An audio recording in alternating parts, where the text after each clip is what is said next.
Assalamualaikum warahmatullahi wabarakatuh. Alhamdulillah nahmaduhu wa nasta'inuhu wa nastaghfiruh wa na'udzu billahi min shururi anfusina wa min sayyiati a'malina. May yahdihillahu fala mudilla lahu wa may yudlil fala hadiya lahu. Asyhadu an la ilaha illallah wahdahu la syarika lahu wa asyhadu anna Muhammadan 'abduhu wa rasuluhu la nabiyya ba'dahu.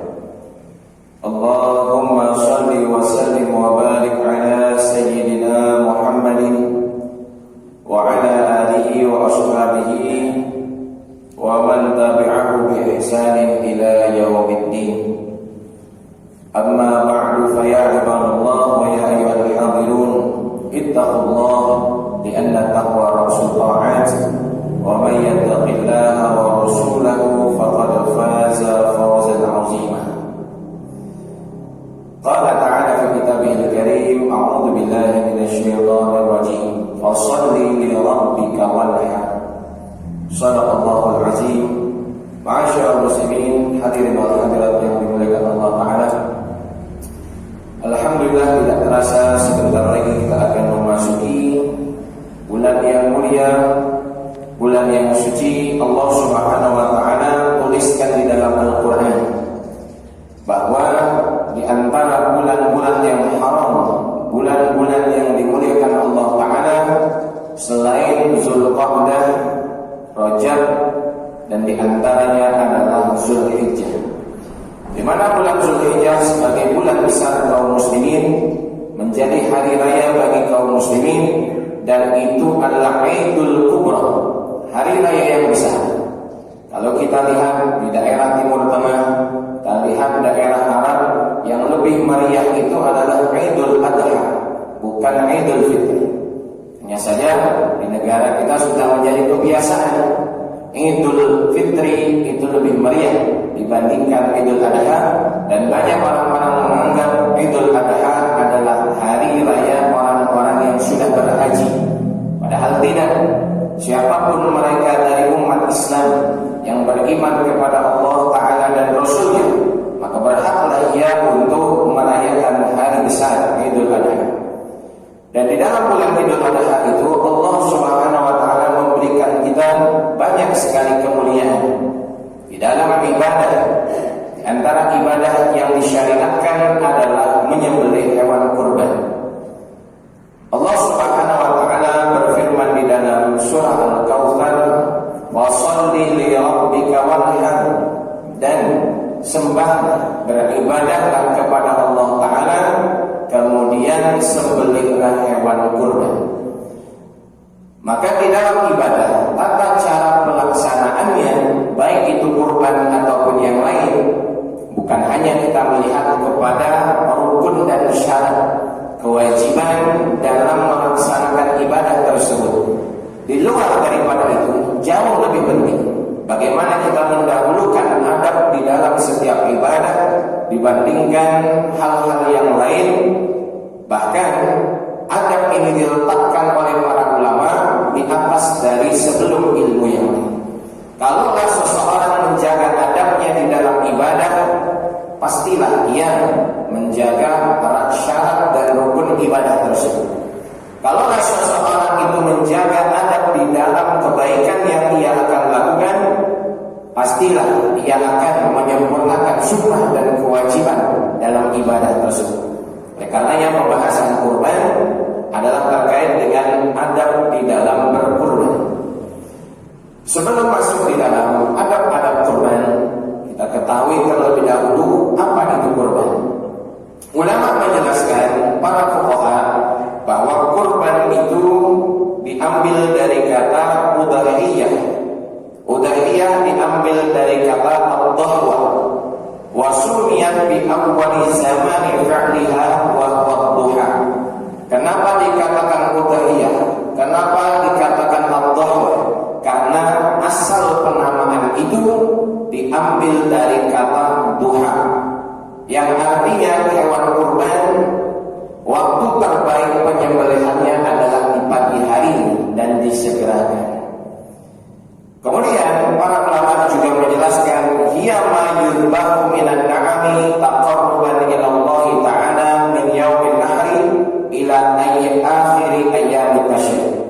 Bahwa kurban secara syariat, kurban secara terminologi adalah menyembelih hewan yang telah ditentukan dalam rangka mendekatkan diri kepada Allah Subhanahu wa taala. Mulai dari hari Idul Adha tersebut sampai akhir dari hari tasyrik. Dari sini kita bisa melihat, kita bisa memahami bahwa di dalam ibadah kurban itu hewannya ditentukan. Tidak semua hewan bisa dijadikan kurban, tetapi semua hewan yang halal untuk dimakan bisa disembelih. Tidak semua hewan bisa disembelih diniatkan sebagai kurban, tetapi setiap hewan yang halal dimakan apabila disembelih dalam rangka niat ibadah, dalam rangka bersedekah dengan dagingnya, maka tentulah mendapatkan kebaikan pahala ibadah di sisi Allah Ta'ala. Kemudian di dalam kurban juga waktunya ditetapkan. Dari 1 tahun terdapat 12 bulan. Allah Ta'ala berfirman, inna iddatash syuhuri 'indallahi 12 syahran fi kitabillah. Sesungguhnya jumlah bilangan bulan di sisi Allah Subhanahu wa taala ada 12. Maka di antara 12 bulan tersebut hanya Allah Ta'ala letakkan beberapa hari untuk diperbolehkannya kurban. Sehingga di sini ulama menjadikan pendapat yang mayoritas, ulama menjadikan pendapat yang terpercaya bahwa kurban tersebut boleh dilaksanakan mulai dari awal sampai akhir hari tasyrik atau sekitar 3 hari lamanya. Hari tasyrik ada 3 hari, kita tambahkan dengan Idul Adha. Maka kalau ada seseorang yang berkurban sebelum masuk waktunya, ataupun ada yang menyembelih hewan kurban telah keluar waktunya, maka hewan tersebut tidak menjadi ibadah kurban. Disembelih tidak menjadikan itu adalah sebuah kurban, karena waktunya terbatas di dalam melaksanakan ibadah kurban itu. Kemudian jamaah sekalian rahimakumullah, perbedaan antara udhiyah, perbedaan antara kurban dijelaskan di dalam kitab Al-Mawsu'ah Al-Fiqhiyah Al-Kuwaitiyah bahwa udhiyah itu adalah lebih khusus, sedangkan kurban itu adalah lebih umum. Kurban bukan hanya terkait hewan yang disembelih, tetapi kurban itu adalah ma yataqarrabu bihil 'abdu ila rabbih, segala sesuatu yang bisa mendekatkan diri kita kepada Allah Subhanahu wa taala. Itu namanya kurban. Kita menginfakkan harta untuk membantu pembangunan masjid, itu adalah kurban. Kita menginfakkan makanan untuk orang yang lapar, itu adalah kurban. Kita memasukkan anak ke dalam pondok pesantren, sekolah tahfizul Quran dengan kocek yang luar biasa tidak sedikit, itu adalah kita berkurban untuk menghidupkan agama Allah Subhanahu wa taala. Bukan bermakna agama Allah itu tidak hidup, tetapi kitalah yang sendiri diberikan kehidupan oleh Allah Subhanahu wa taala dengan kita mengagungkan syiar-syiar agama Islam, dan di antaranya adalah kurban di sini menyembelih hewan atau yang disebut dengan udhiyah. Sedangkan udhiyah itu hanya istilah khusus yang dinisbatkan kepada penyembelihan hewan kurban. Maka di akhir zaman ini, ma'asyiral muslimin rahimakumullah, pentingnya sekali kita menegakkan, menampakkan secara jelas syiar agama Islam. Karena tidaklah seseorang itu bisa mensyiarkan agama Islam kecuali dia adalah orang-orang yang bertakwa.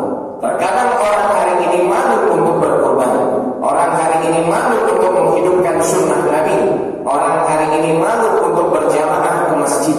Padahal itu adalah termasuk syiar agama Allah Ta'ala.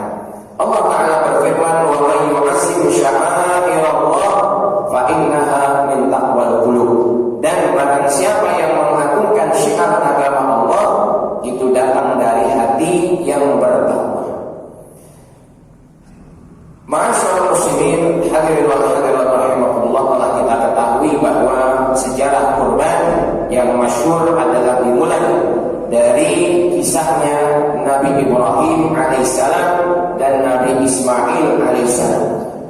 Di kisah tersebut memberikan pelajaran besar bagi kita bahwa orang tua yang mengorbankan diri, harta dan waktunya untuk kesuksesan anak demi menjadikan anak yang saleh, demi mentaati perintah Allah Ta'ala dan Rasulnya, maka pengorbanan tersebut tidak sia-sia. Kalau Nabi Ibrahim berpikir secara logika, dia tidak akan menyembelih putranya yang sekian lama belasan tahun telah ditunggu seorang anak yang menjadi kebahagiaan bagi suami istri. Tetapi Allah Ta'ala berkehendak lain, dan Nabi Ibrahim adalah seorang ayah yang bertakwa, tidak hanya melihat kepada logika, tetapi menyampingkannya dan mendahulukan iman. Itulah yang diajarkan kepada kita apabila ada sesuatu di dalam agama yang tidak berkaitan dengan logika kita, tidak masuk akal, tidak bisa difahami, maka orang yang beriman dia kesampingkan logika dan dia dahulukan imannya. Karena ketika logika itu bertentangan dengan iman, logika pikiran adalah makhluk Allah dan dia terbatas. Sedangkan keimanan kita kepada Allah Ta'ala yang mesti didahulukan. Dan kisah ini kita ambil dari seorang ayah yang bernama Ibrahim alaihissalam. Dan begitu juga, tidaklah Nabi Ibrahim alaihissalam itu sempurna melakukan perintah Allah Ta'ala kecuali didukung oleh anaknya. Kita lihat apa yang dikatakan oleh Nabi Ibrahim alaihissalam ketika Nabi Ibrahim alaihissalam diberikan mimpi oleh Allah Ta'ala. Kemudian bahwasannya Nabi Ibrahim diperintahkan untuk menyembelih anaknya, sedangkan anaknya pun beriman kepada Allah. Di sini diajarkan kepada kita dari sedia kala, dari sejak kecil anak kita difahamkan masalah tauhid, anak kita difahamkan masalah akidah. Jangan sampai ada film-film yang tidak pantas, film-film walaupun itu kesannya film kartun, film anak-anak, tetapi di dalamnya ada unsur kesyirikan, ada unsur merusak akidah keimanan anak-anak kita. Kenapa hari ini anak-anak muda itu lemah? Karena diantaranya tidak difahamkan tauhid, difahamkan akidah dari semenjak mereka kecil. Ma'asyiral muslimin, hadirin wal hadirat yang dimuliakan Allah Subhanahu wa Ta'ala, maka keutamaan kurban ini adalah lebih utama dibandingkan akikah. Kalaulah akikah itu disyariatkan hanya sekali dalam seumur hidup, kalaulah akikah itu diperintahkan ketika anak tersebut belum akhir balik, kalaulah akikah tersebut gugur kesunahannya setelah seseorang itu akhir balik, dan sedangkan para ulama khilaf di dalam kesunahan ataupun anjuran akikah. Di dalam mazhab Hanafi tidak disunahkan akikah, sedangkan mayoritas ulama mengatakan itu adalah sunnah. Berbeda halnya dengan kurban, di mana kurban itu kesunahannya setiap tahun terus diulang-ulang. Mau kita lihat ada orang yang berkurban 100 ekor kambing tahun kemarin, maka tahun ini tetap dia juga disunahkan untuk berkurban kembali. Bukan bermakna kalau berkurban 100 ekor kambing lantas dia tidak dianjurkan lagi berkurban untuk beberapa tahun ke depan. Karena kurban ini termasuk sunnah yang dikerjakan setiap tahunnya bagi orang yang sudah berkurban ataupun belum, sedikit ataupun banyak. Kemudian kurban ini melekat kepada setiap individual kaum muslimin. Asalkan kita mampu, maka kita sangat ditekankan untuk berkurban, sehingga masuk kesunahannya adalah sunnah muakkadah, sunnah yang sangat ditekankan.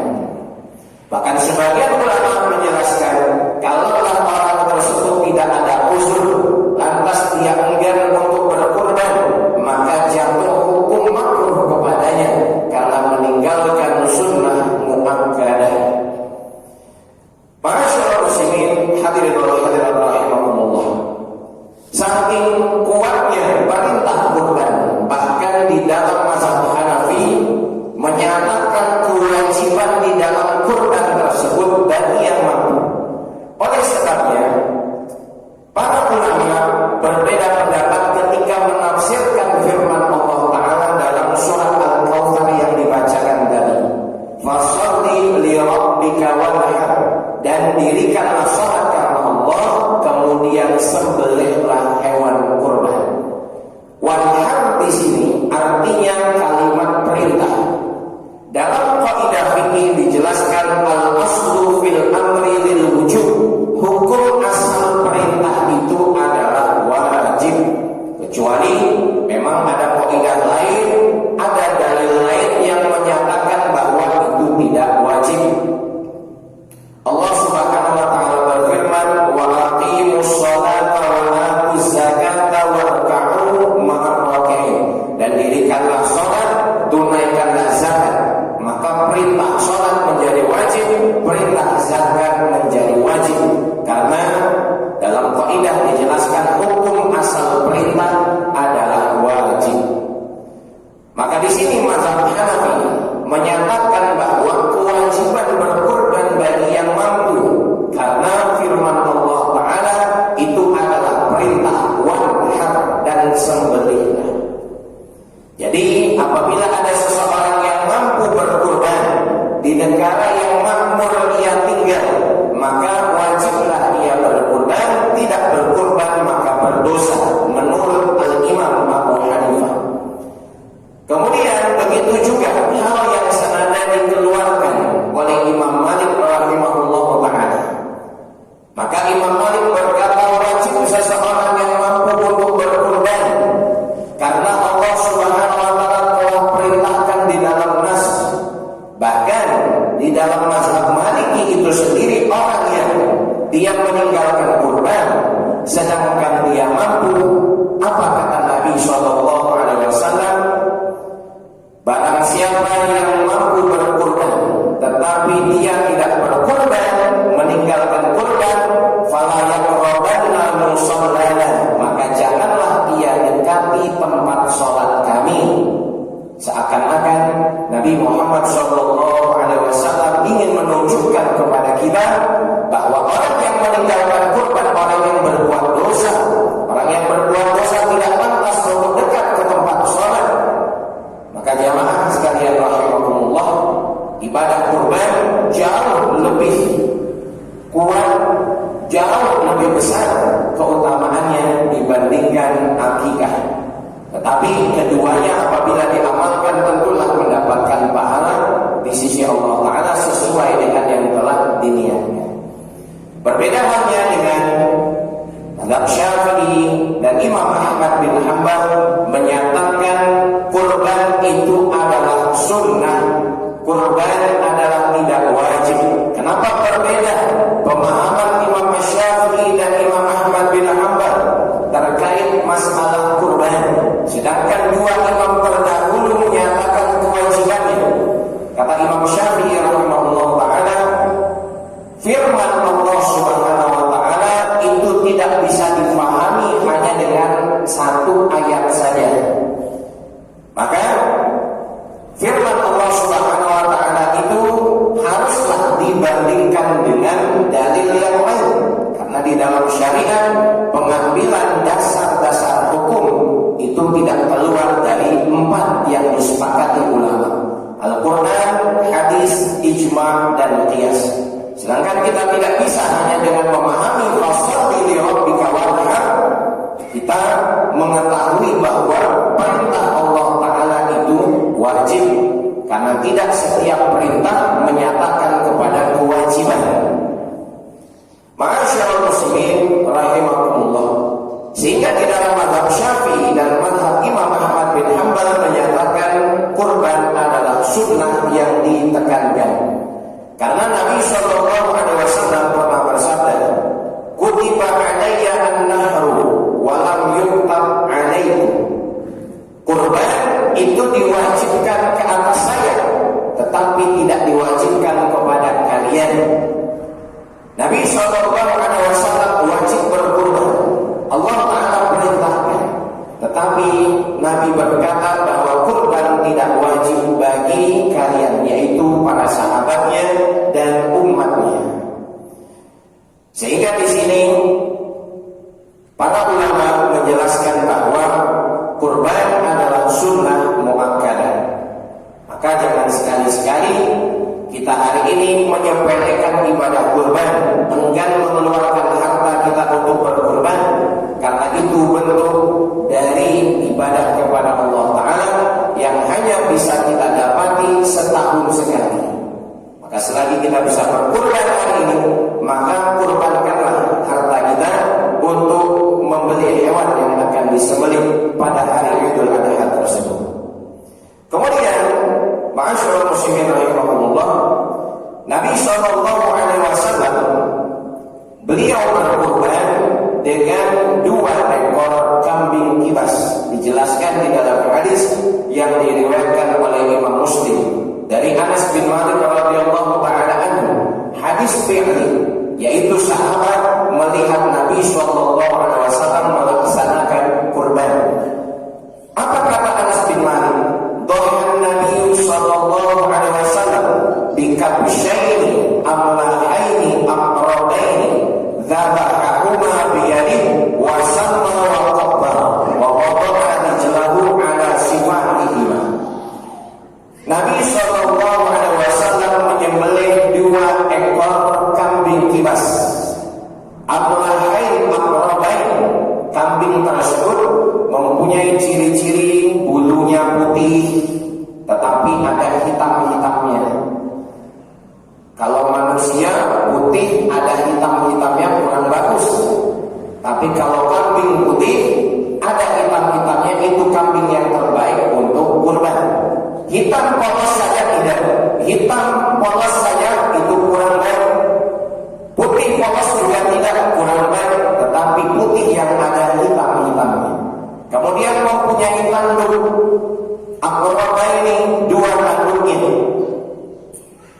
Aqrabaini dzabahahuma biyadihi, dan Nabi Shallallahu Alaihi Wasallam menyembelihnya dengan tangan beliau sendiri. Wasama, membaca basmalah, wa kabbara, dan bertakbir.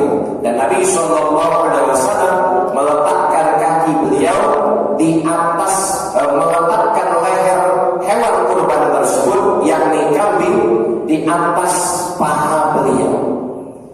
Di sini hadis menjelaskan kepada kita mencari hewan kurban yang terbaik, kemudian sunnah untuk kita sembelih sendiri jika mampu, dan menyembelihnya dengan tata cara yang dijelaskan oleh Nabi Shallallahu Alaihi Wasallam. Tapi ingat, kalau mampu, karena ada juga sebagian laki-laki yang takut dengan darah. Bukan hanya perempuan, laki-laki hari ini banyak takut dengan darah.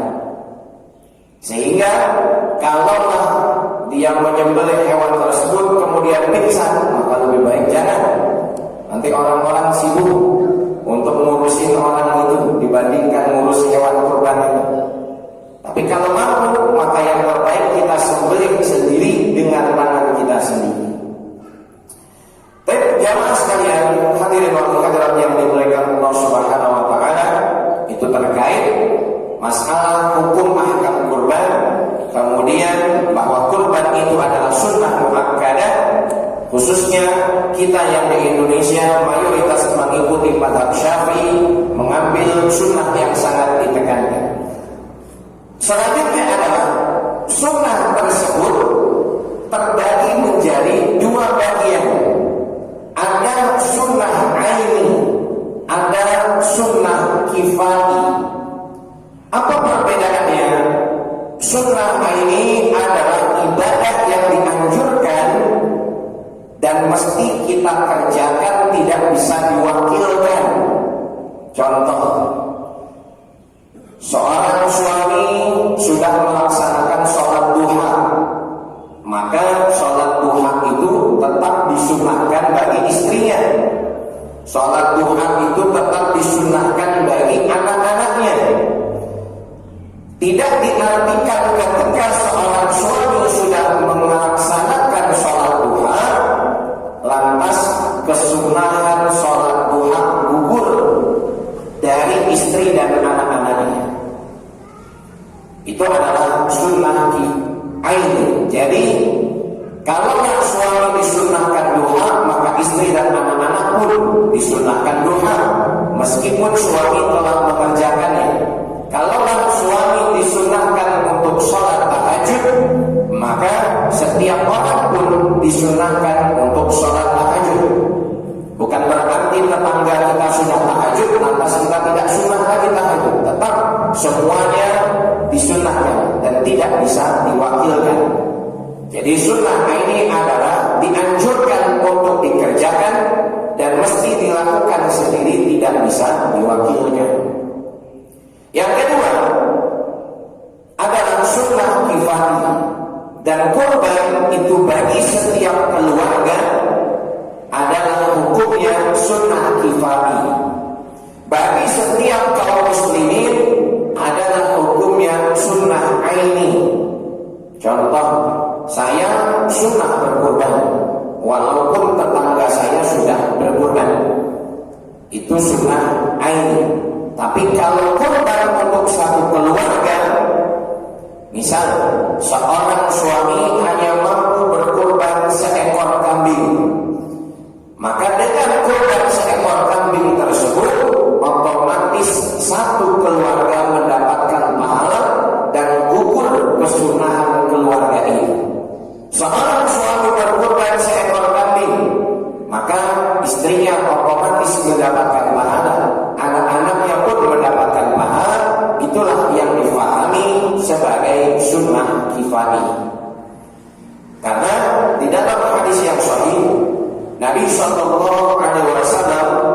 menjelaskan kepada kita bahwa seekor kambing itu untuk satu orang, dan seekor sapi itu untuk 7 orang. Lantas bagaimana kalau dalam satu keluarga itu lebih dari 7 orang? Maka otomatis mendapatkan kesunahannya karena dia telah berkorban. Itu makna sunnah kifayah. Siapa yang kesunahan tersebut gugur? Yaitu orang-orang yang menjadi tanggungan nafkah si suami atau orang yang memberikan nafkahnya. Jadi tidak perlu satu kambing untuk belasan nama, satu sapi untuk puluhan nama. Sesuai ketetapan syariat itu yang kita laksanakan. Satu kambing untuk seseorang dan satu ekor sapi untuk 7 orang. Tetapi orang yang menjadi ahli keluarga yang menjadi tanggungan nafkahnya itu juga mendapatkan pahala secara otomatis, karena kurban bagi setiap keluarga hukumnya adalah sunnah kifayah atau sunnah kifayah. Ma'asyiral muslimin, hadirin wa hadirat yang dimuliakan Allah Subhanahu wa taala. Setelah kita ketahui bahwa pelaksanaan kurban ini bukan hanya sekedar ibadah biasa, bukan hanya seremonial biasa, tetapi juga kita melaksanakannya dengan adab. Nabi sallallahu alaihi wasallam bersabda, "Idza zabahtum fa ahsinu ad-dzibah." Kalau kalian menyembelih hewan, maka perbaikilah, perbaguslah tata cara menyembelihnya. Bukan hanya kita menyembelih hewan itu yang penting sah, tetapi di sini ada adab-adab yang diajarkan kepada kita bagaimana memperlakukan hewan yang itu adalah makhluknya Allah Subhanahu wa taala.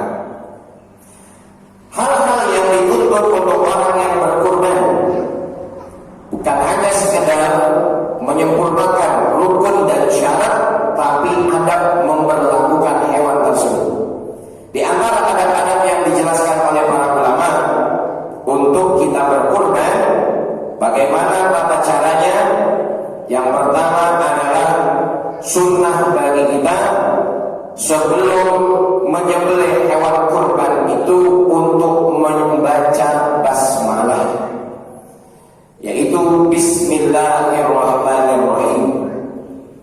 Maka basmalah hukum membacanya adalah sunnah, sehingga ini pelajaran dan manfaat besar bagi kita agar tidak was-was kepada makanan di sekitar.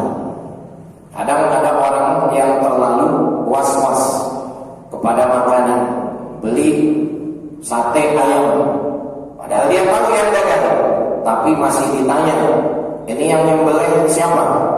Pak Fulan. Pak Fulan itu Islam bukan? Islam. Pak Fulan itu sholat tidak? Nggak perlu ditanya sampai sedetail itu. Karena asalkan yang menyembelih itu adalah Islam, maka sembelihan itu adalah sah. Kita tinggal di negara yang mayoritas Islam, selagi tidak ada tanda-tanda bahwa itu makanan haram, selagi kita tahu tempat yang menjual tersebut, maka makanan tersebut, daging hewan yang disembelih adalah halal. Masyaallah muslimin hadirin wa hadirat yang dimuliakan Allah Ta'ala, fakulu mimma dzukira Rasulullah alaihi in kuntum bi ayatihi mu'minin. Allah Ta'ala berfirman dalam surat Al-An'am, dan makanlah hewan yang disembelih dengan nama Allah Subhanahu wa Ta'ala jika kamu beriman kepada tanda-tanda kebesaran Allah Ta'ala. Di sini perintah memakan hewan yang disembelih dengan nama Allah Subhanahu wa Ta'ala. Menyebutkan basmalah ketika hendak menyembelih kurban itu hukumnya sunnah muakkadah. Dan dijelaskan oleh para ulama bahwa perintah di sini wala ta'kulu mimma lam yuzkaru smullahi alaihi wa innahu lafisq, dan janganlah binatang-binatang yang tidak disembelih dengan nama Allah Ta'ala kalian makan, maka di situ hukumnya bukan tahrim, bukan larangan untuk memakannya karena tidak dibacakan basmalah, tetapi hukumnya adalah takrih. Kalau makruh, tidak dianjurkan kita memakan hewan yang disembelih tanpa basmalah, tetapi daging hewan tersebut tetap menjadi halal padanya.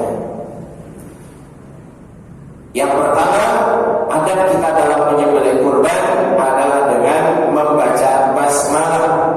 Kecuali memang yang menyembelih adalah orang bisu, maka hanya membaca basmalah di dalam hati. Tetapi kita yang bisa melafazkannya, maka untuk hewan kurban tersebut kita melafazkan basmalah sekedar diri kita mendengar apa yang kita ucapkan. Yang kedua, jamaah sekalian rahimahullah, sunnah menyembelih kurban adalah tidak kita mempertontonkan sembelihan tersebut dengan hewan lainnya. Jadi sapi disembelih, jangan sampai teman-temannya yang ngantri juga melihat bahwa sapi itu disembelih. Menyembelih kambing, jangan sampai yang lain kambing-kambing yang akan disembelih juga itu melihat.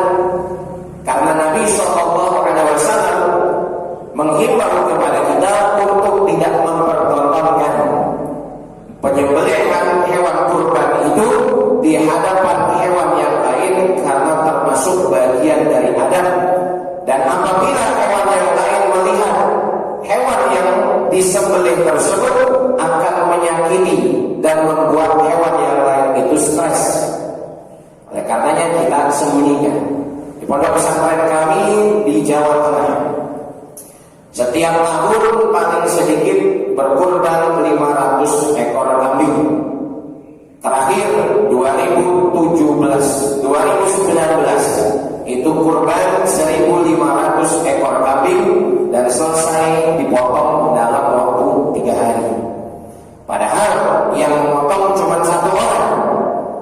Kita lihat seperti TPS pilkada, kan satu kanan dan kiri nggak bisa lihat satu sama lain.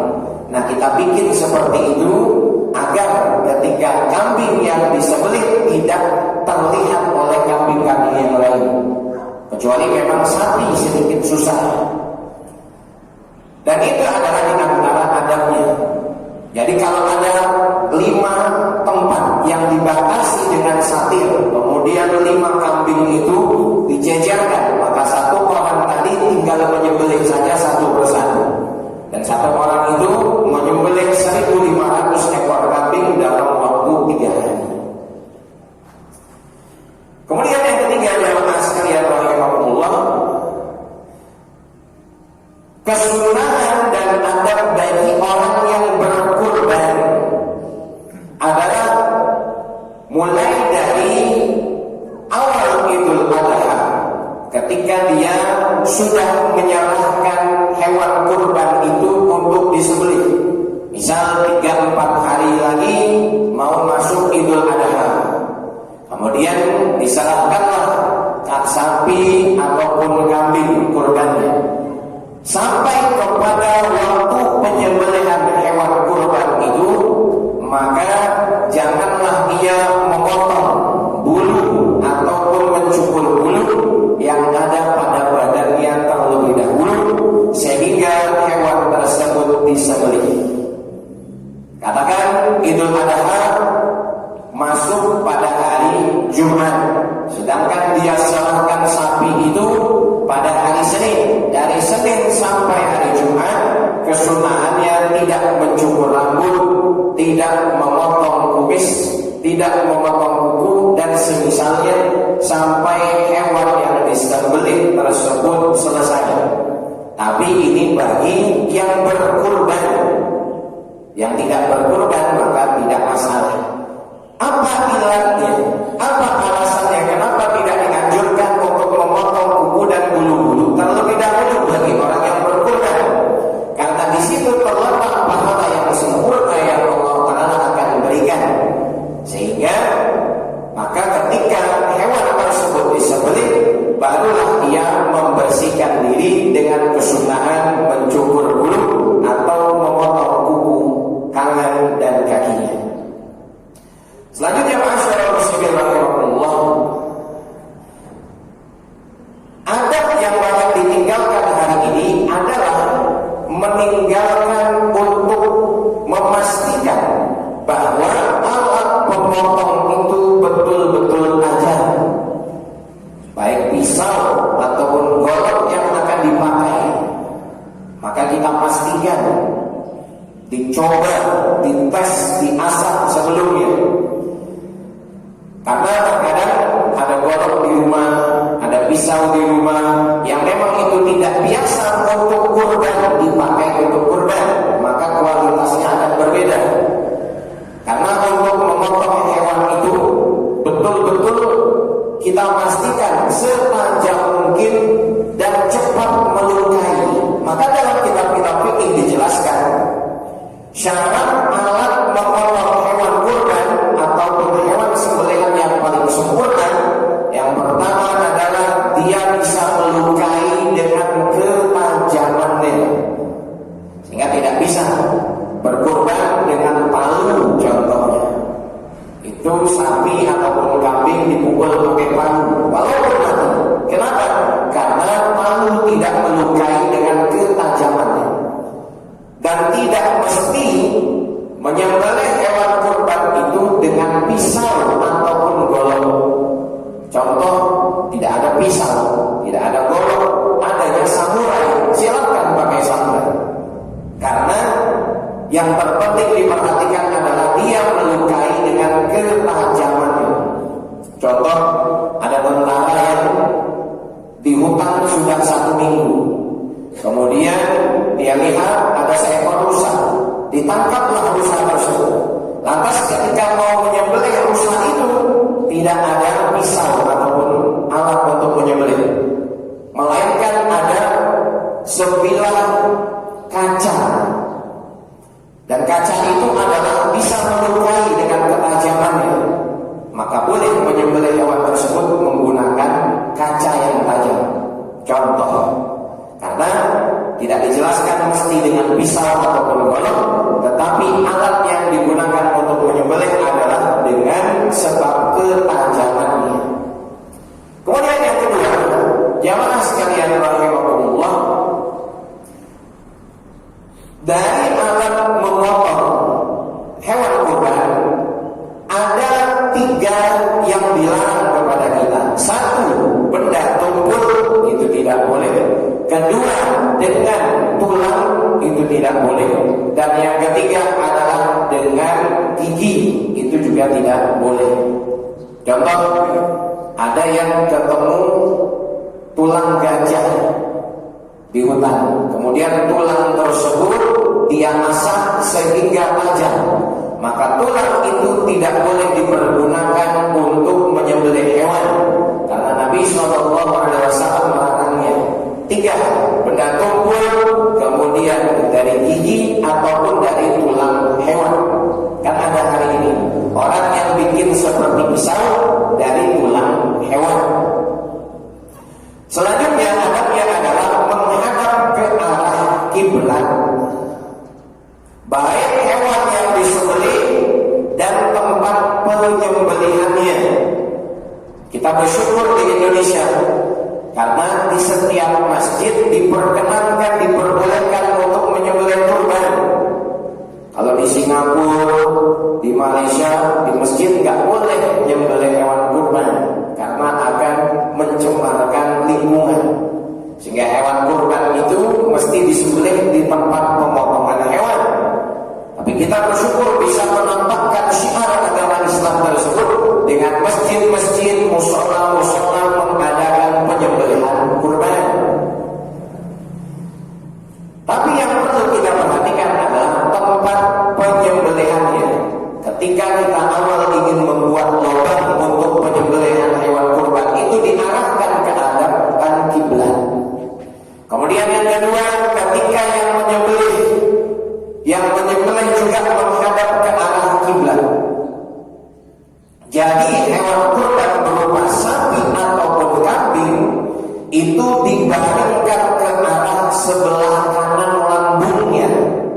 Kambing, kemudian sapi itu dibaringkan ke arah sebelah kanan lambungnya, seperti ketika mayit dimasukkan ke liang lahat, itu menghadap ke sebelah kanan lambungnya.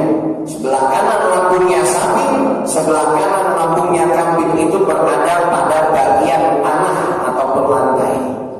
Jadi seperti itu cara menyembelih kambing ataupun sapi, berbeda dengan unta. Kalau unta menyembelihnya adalah disunahkan berdiri dan satu bagian kaki kirinya diikat. Kiri atau kanan saya juga lupa, karena seumur-umur baru menyaksikan sembelihan hewan kurban unta itu sekali. Karena kita juga di Indonesia pun tidak ada yang berkurban unta. Jadi mayoritas sapi ataupun kambing. Kalau unta disunahkan dia berdiri, tidak dibaringkan, dan salah satu kaki depan kanan ataupun kiri itu diikat, dan begitu dijelaskan oleh para fuqaha berdasarkan kesunahannya. Oleh karenanya dasar firman Allah Subhanahu wa taala tadi, "Wanhar" dan sembelihlah. An-nahru itu khusus untuk unta. Jadi yang terbaik memang hewan kurban itu adalah unta. Jika tidak unta maka sapi, jika tidak sapi maka kambing. Mana yang terbaik? Apakah sapi atau kambing? Sapi dengan cara iuran, kambing tidak iuran, karena kambing harganya murah, sapi harganya mahal. Maka yang terbaik satu sapi tidak iuran. Kalau bisa beli satu sapi untuk keluarganya silakan. Tapi kalau tidak mampu satu sapi, maka satu kambing juga itu menjadi afdal, yang lebih utama, karena Nabi SAW sendiri berkurban lebih banyak beliau menyembelih yaitu kambing ketimbang sapi. Ma'asyiral muslimin rahimakumullah, tetapi bukan berarti sapi tidak baik untuk berkurban. Karena hari ini tidak setiap orang bisa makan daging kambing. Kalau yang mau berkurban sapi, maka dipersilahkan. Mau iuran 1 sapi 7 orang tidak apa-apa. Selanjutnya jamaah sekalian, rahimakumullah, kita perhatikan di antara adab-adab yang telah dijelaskan oleh para ulama berdasarkan hadis-hadis Nabi Shallallahu Alaihi Wasallam. Nanti juga kita perhatikan mana hewan kurban yang boleh jadi hewan kurban, mana hewan yang belum memenuhi syarat menjadi hewan kurban. Karena dilihat dari usia, onta minimal umurnya berapa tahun, kemudian sapi minimal umurnya berapa tahun, begitu juga kambing. Kemudian dilihat dari umur kambing tersebut dan dilihat dari gigi gerahamnya. Itu kita sudah tidak sulit hari ini, tinggal bertanya kepada tukang kambing, tukang hewan yang mereka sudah pakar. Bagaimana cara melihat dan menentukan hewan ini sudah masuk kategori boleh dalam syariat untuk berkurban ataupun belum masuk kategori boleh dalam syariat untuk berkurban. Karena walaupun itu unta ataupun sapi ataupun kambing tidak semerta-merta boleh dikurbankan, melainkan dengan syarat ketentuannya. Wallahu ta'ala a'lam bishawab. Mungkin ini yang bisa disampaikan kepada jamaah sekalian. Sudah masuk waktu isya. Alhamdulillahirabbil alamin. Biasanya saya buat daurah kurban 2 sesi 2 kali pertemuan, tapi ini hanya diringkas berdasarkan waktu kita terbatas. Mudah-mudahan dapat difahami dengan baik. Mudah-mudahan kita semua bisa dan mampu berkurban tahun ini, insyaallah ta'ala. Idul Adha tinggal menghitung hari. Hari raya kurban sangat dekat dan belum ada jaminan tahun depan kita mampu untuk berkurban. Oleh sebabnya, jangan takut uang yang kita kurbankan membeli hewan tersebut habis. Jangan takut kita tidak bisa makan keesokan harinya. Tetapi yakinlah dengan janji Allah Subhanahu wa taala, in tansurullaha yansurkum wa yuthabbit aqdamakum. Jika kalian tolong agama Allah, maka niscaya Allah Ta'ala akan tolong kalian dan Allah akan kukuhkan, kokohkan langkah-langkah kalian. Mudah-mudahan Allah Ta'ala berikan kita taufik dan kemudahan untuk berkurban, menghidupkan syiar agama Allah Ta'ala dengan tauhid, akidah yang senantiasa kita perbuat, dan kita senantiasa berjalan di atas jalan-jalan hidayah sampai akhir hayat kita. Allah Ta'ala wafatkan kita dalam keadaan baik, husnul khatimah. Allahumma taqabbal ya karim. Barakallahu li wa lakum wal afu minkum. Aqulu qawli hadza astaghfirullahal azim li wa lakum innahu wal ghafurur rahim. Sama-sama kita akhiri dengan membaca surat Al-Asr dan doa kifaratul majlis. Bismillahirrahmanirrahim. Wal 'asri innal insana lafi khusr illa alladziina aamanu wa 'amilus shalihati wa tawassaw bil haqqi wa tawassaw bis sabr. Subhanakallahumma wa bihamdika asyhadu an